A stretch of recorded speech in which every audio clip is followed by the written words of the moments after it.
आज हम कक्षा 7 विषय गणित के टॉपिक वर्ग तथा वर्गमूल के बारे में पढ़ेंगे। किसी संख्या का वर्गमूल ज्ञात करने के लिए आपको सबसे पहले वर्ग के बारे में समझना होता है। वर्गमूल निकालने के लिए आपको वर्ग के बारे में समझना होता है कि वर्ग होता क्या है। वर्ग आप समझेंगे तो जाके आप वर्गमूल समझ पाओगे। तो वर्ग क्या होता है?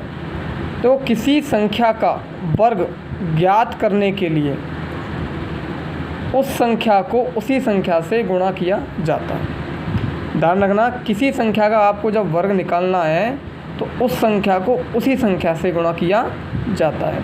जैसे उदाहरण लेते हैं हम। पहला उदाहरण 8 का वर्ग। 8 का वर्ग क्या होता है? तो 8 का वर्ग निकालने के लिए आपको क्या करना पड़ेगा? 8 को 8 से ही गुणा करना पड़ेगा। तो कितना आता है? 64। तो 8 का वर्ग कितना हो गया आपका? 64। दूसरा उदाहरण देख लो, 25 का वर्ग। 25 का वर्ग निकालने के लिए आपको क्या करना पड़ा? 25 को 25 से गुणा किया। गुणा करने का कितना आया? 625। इसी प्रकार उदाहरण ले लो तीसरा, 50 का वर्ग। 50 को 50 से गुणा कर दिया, कितना आया? 2500।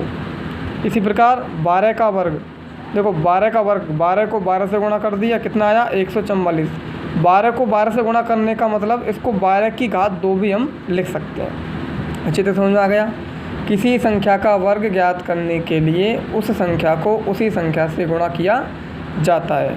कोई सी भी संख्या हो आपके सामने, एक्स वाई जेड कुछ भी संख्या हो, उसका वर्ग निकालना हो तो उस संख्या को उसी संख्या से गुणा किया जाता है। तो ये होता है आपका वर्ग।